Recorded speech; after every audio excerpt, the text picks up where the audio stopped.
जय हिंद दोस्तों। आज मैं बात करूंगा भारत के 3 एयरक्राफ्ट कैरियर के बारे में। आईएनएस सीरीज का है। तो पहले नंबर पे आता है आईएनएस विक्रमादित्य, जो हमें रूस के द्वारा दी गई है। इसकी खासियत इस बात से समझी जा सकती है दोस्तों कि इसकी लंबाई 284 मीटर, ऊंचाई 60 मीटर, चौड़ाई 60 मीटर और वजन 45,500 टन है दोस्तों। इतना ही नहीं, इसकी अधिकतम गति 30 नॉट्स की है और क्रूजिंग स्पीड 18 नॉट्स की है। चलिए अब मैं बात करता हूँ दूसरे नंबर के जो एयरक्राफ्ट जो अभी भारतीय नौसेना बेड़े में शामिल हुई है, उसका नाम है आईएनएस विक्रांत। आईएनएस विक्रांत चूँकि पूर्ण रूप से स्वदेशी है दोस्तों, इसको भारत में ही बनाया गया है और डिजाइन भी किया गया है। तो इसकी खासियत के बारे में समझे, जो कि हमने यहाँ डिस्प्ले पे मेंशन करके रखा है। लंबाई की बात करें 262 मीटर है। चौड़ाई की बात करें तो वो आपको 62 मीटर है और वजन 43,000 टन। अब मेन रूप से बात करने वाले हैं दोस्तों यहाँ पर विशाल आईएनएस विशाल के बारे में, जो 3rd एयरक्राफ्ट कैरियर है। भारतीय नौसेना में 2030 तक शामिल किया जाने का संभावना व्यक्त की जा रही थी। इसकी जो स्थिति अभी की स्थिति है दोस्तों, ये योजना डिजाइन चरण में है और आईएनएस विशाल का डिजाइन चरण 2012 में ही शुरू किया गया था। और इसकी कुल वजन की बात करें तो ये 65,000 टन है दोस्तों।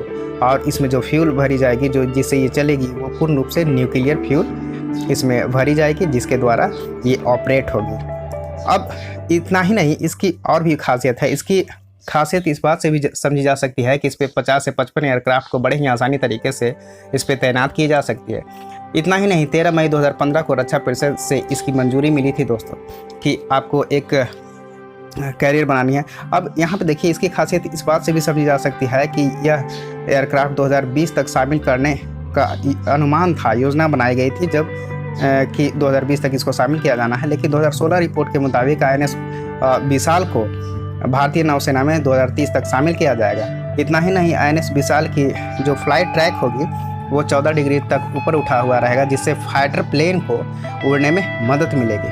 उससे क्या होता है कि जब भी कोई फाइटर प्लेन जब वजनी होता है तो उसको ऊपर उठने में, टेक ऑफ करने में दिक्कत होती है, जिसकी वजह से उसे 14 डिग्री पे उठाया गया है दोस्तों।